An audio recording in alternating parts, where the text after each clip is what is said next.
olha, recentemente a influenciadora Mirella Santos, você deve conhecer, né? Uma das gêmeas Lacração, ficou famosíssima junto com a MC Loma.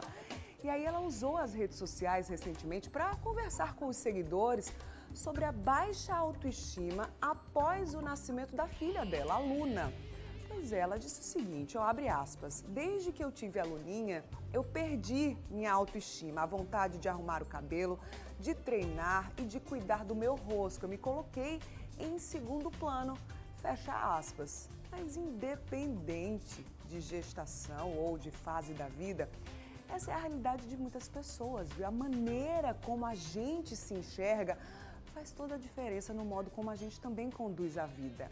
Autoestima, portanto, é o assunto de hoje no nosso Papo de Quinta.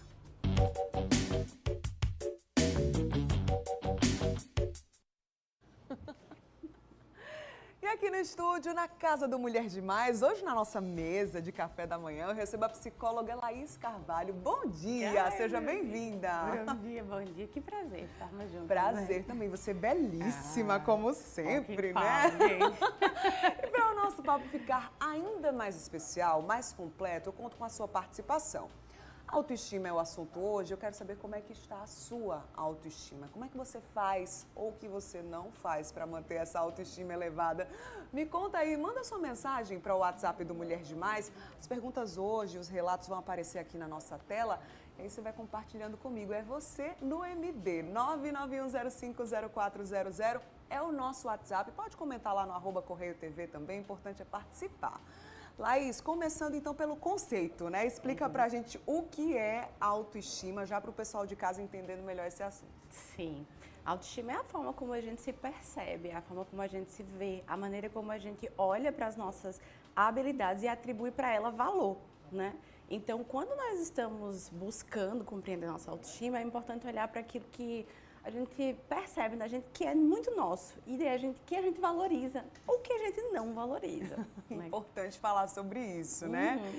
Detalhe, quando é que essa autoestima começa a ser formada? Depende da fase da vida, é ao longo do tempo, explica aí pra gente.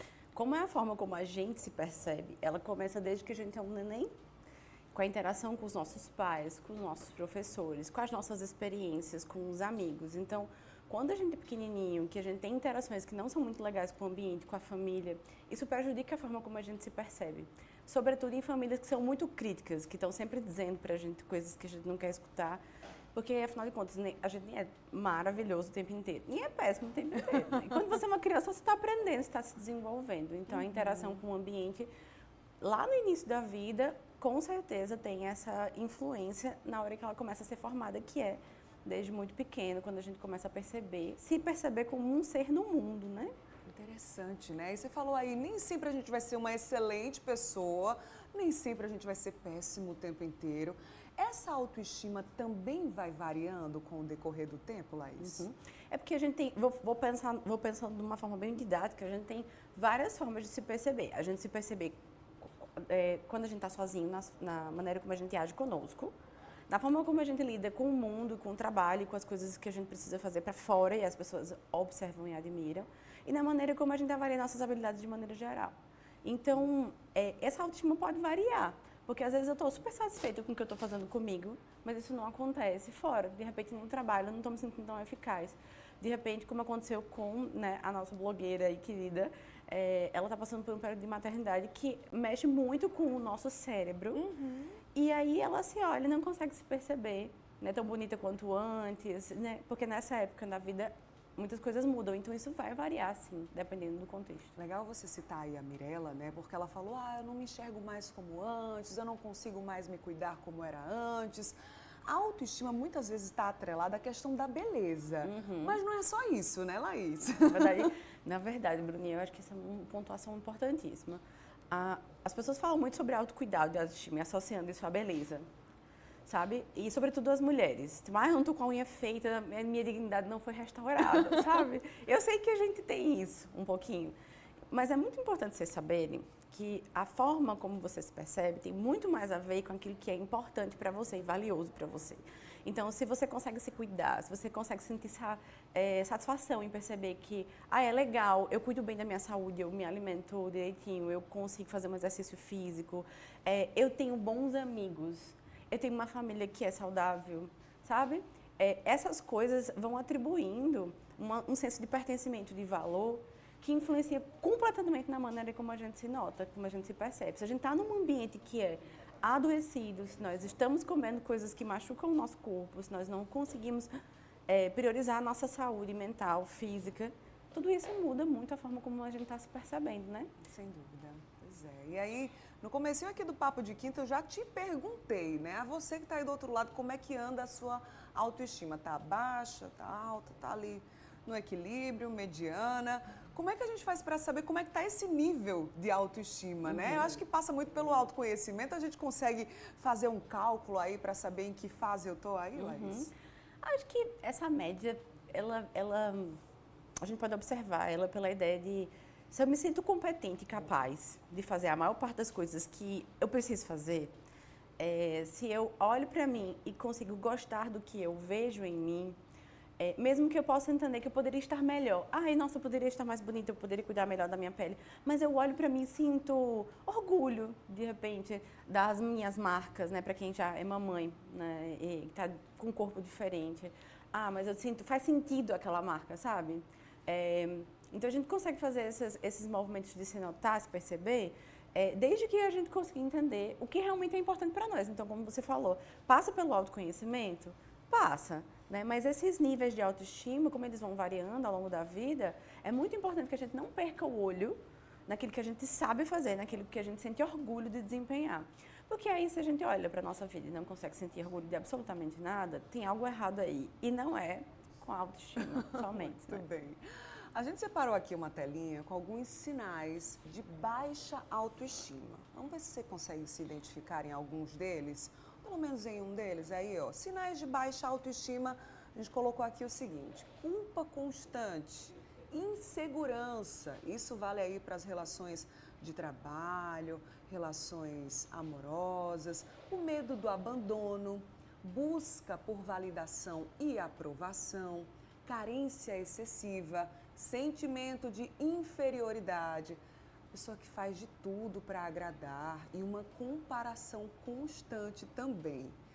São sinais aí bem evidentes, a gente pode dizer assim, né, Laís? São aqueles que estão escancarados, assim, baixa autoestima. Precisa ter tudo para você se identificar com uma pessoa como uma pessoa com baixa autoestima? Não, desde que você perceba que prejudica a sua vida. Certo. Porque, pessoal, é muito importante a gente saber que as coisas, quando elas não estão bem, que elas não estão saudáveis, é porque elas criam um nível de prejuízo na vida da gente. Está atrapalhando o meu trabalho, o meu casamento, as minhas relações com os meus amigos, o meu tempo livre sozinho, comigo mesmo. Então, se está prejudicando alguma área importante da sua vida, não está legal, precisa ser olhado com carinho. E quais são os prejuízos, né? As consequências de uma baixa autoestima para a vida como um todo, né? Para a gente olhar para a vida como um todo mesmo. Uma pessoa que não tem uma autoestima bem cuidada é uma pessoa que não sabe o valor que tem. Então, isso acaba trazendo muitas consequências, porque se você não conhece o seu valor pessoal, se você não sabe as suas forças pessoais, também não sabe como fazer para ter mais habilidades ou mudar isso, não tem esperança, você acaba aceitando qualquer coisa, qualquer trabalho, qualquer relação de amizade, qualquer tipo de relacionamento com a família. E aí é muito difícil você ter vontade de fazer coisas que realmente te levem para um outro patamar, né? E fica difícil, porque a gente fica aprisionado naquela realidade, porque, sei lá, eu acho que a vida é assim mesmo e não tem o que fazer para mudar. Vai vendo algo assim, uma vida mediana mesmo, né? E deixando o tempo passar, podendo viver muito mais e muito melhor também, né, Laís? Sim, verdade. Já estão chegando aqui relatos e perguntas no nosso WhatsApp, é o 991050400. Para você participar, aproveita que tem a presença de uma psicóloga aqui para clarear suas ideias nessa manhã de quinta-feira. Vamos soltar aí a primeira pergunta? Coloca aí na nossa tela. Veja bem, eu perdi toda a minha autoestima sofrendo bullying na escola. Faz 4 meses que eu estou com depressão.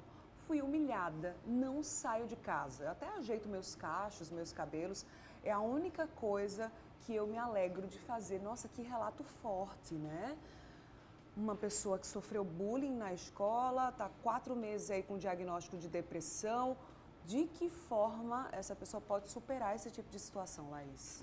Primeiro precisamos dizer para ela, assim, sinto muito que tu tenha passado por isso, porque é muito ruim quando acontece, mas acontece com uma certa frequência, né?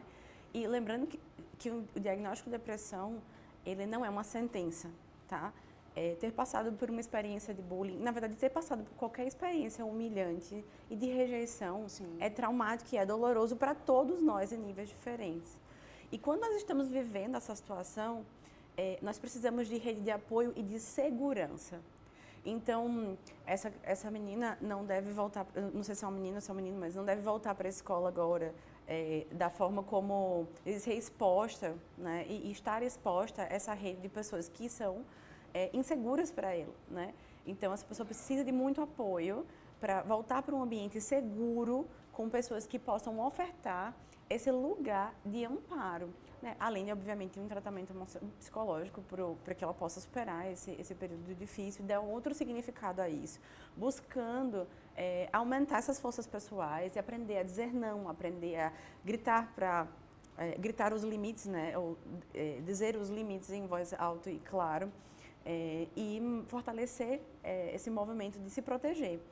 Porque muito desse movimento da gente poder ter assim, uma autoestima elevada e se prevenir vem do lugar onde a gente põe limite nas pessoas. Sim. E a raiva é uma emoção muito importante para isso. Às vezes a gente sente raiva, o que a gente não pode fazer é bater nas pessoas, brigar com as pessoas, transgredir esses limites, né, da integridade física do outro e xingar as pessoas, mas a gente pode dizer um alto e claro, não, eu não quero, eu preciso de alguém para me ajudar, né? Porque nessas horas, na hora que alguém passa por uma situação e fica vulnerável, ela precisa ser amparada para ganhar a força de aprender a dizer não. Muito bem, é um relato só e a gente já traz várias reflexões, né? É uma pessoa que viveu uma situação externa e que isso afetou a autoestima. No finalzinho do relato, ela fala assim, ó, a única coisa que me dá prazer hoje é ajeitar os meus cabelos, os meus cachos. Essa é uma forma também de driblar esse tipo de situação assim tão negativa, Laís? Sim, eu acho que quando a gente tem algo que dá prazer e satisfação, isso ajuda passarmos por momentos difíceis, né? Ela está num período onde ela está deprimida, então é importante fazer coisas sem vontade. As pessoas que sofrem de depressão, elas precisam ter ações, né, mesmo que sem muita vontade, né, que sejam mecânicas mesmo, de sair, de se encontrar com outras pessoas, de cuidar, né. No caso dela, ela está adorando cuidar do cabelo ainda, não é uma coisa que ela faz sem gostar, é uma coisa que ela faz gostando, então que ótimo. E isso é bem importante, a pessoa poder fazer coisas, mesmo sem não ter muita vontade, e quando ela tem alguma, ótimo, que ela faça, que reforce, que isso com certeza pode ajudar. Mas não é a única coisa, né, que se deve fazer na situação que ela está. Muito bem. Daqui a pouquinho a gente traz mais relatos, né? E Laís vai falar sobre como trabalhar melhor essa autoestima, desenvolver uma melhor autoestima também daqui a pouquinho.